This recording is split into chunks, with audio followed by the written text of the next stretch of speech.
Hey guys, welcome back to just another gaming site, and today I have for you the review of a brand new gaming laptop out from Lenovo, the Lenovo Y520. Now, I've spent a considerable amount of time with this little powerhouse, and till date I will never be able to forget how awestruck I was by the sheer look of the device when I first unboxed it. I mean, for an entry-level gaming laptop, this thing looks killer. The top cover has a sort of a carbon fiber finish to it, and it does a pretty good job at repelling fingerprints. The hinges feel solid and are definitely a step up from the Y50, and the overall build quality of the device isn't bad at all. I mean, there's a little flex towards the center of the keyboard, but at that point I was literally just looking for something to crib about, and is really a non-issue. Flipping the top open, you see the screen. It's not the best of displays, with a color gamut that actually leaves quite a bit to be desired. The RGB coverage is about 65% and the Adobe RGB rating is 49%. However, it is sufficiently bright and has great viewing angles owing to the fact that it is a 1080p IPS display. The speakers are a bit hit and miss though. While I love the orientation of the speakers, which is made so that while playing and consuming media, it seemed as though they were blasting sound directly into my ears, they were a bit tinny. And by that, I mean the bass was almost absolutely non-existent. I couldn't even fix it even after fiddling around with the EQ settings. So there's definitely some room for improvement there. The keyboard is pretty much standard for what one comes to expect from entry-level gaming keyboards and gaming laptops. I mean, it's decent to type on, it's comfortable. There's, I think, a 1.2mm actuation distance. So it's a pretty decent typing experience with a red backlight and red accents. It looks kind of cool. However, the one thing that did stand out for me was the numpad orientation. I have never seen a numpad oriented in quite such a manner, and for those of you who are heavy numpad users like myself, it will take you a little while to get used to. On the flip side, the mouse trackpad basically is again hit or miss.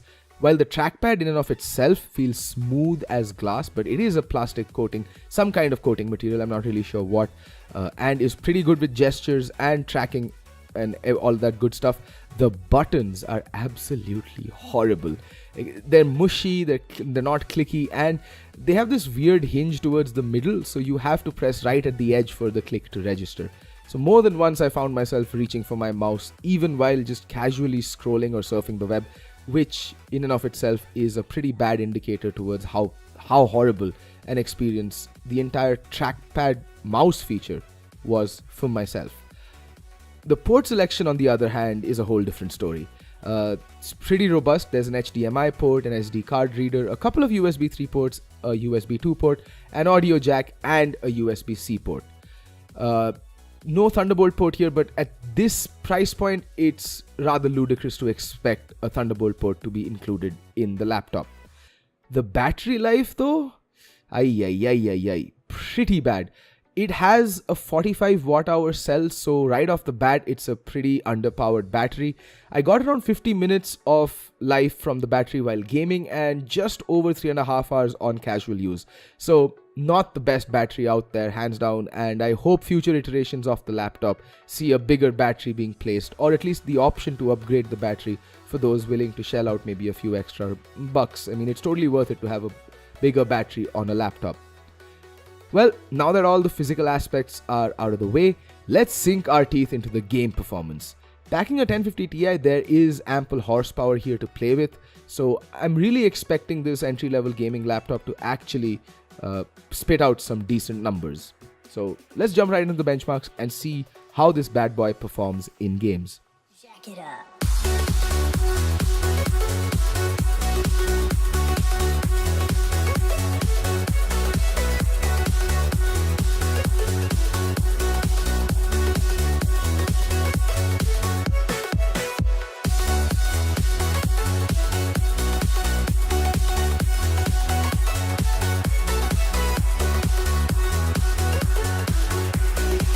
So all in all, the performance of the Y520 is quite good for the price point and the specs. You're getting decent build quality, a good keyboard, a decent trackpad with horrible buttons, and a monitor that's just about passable.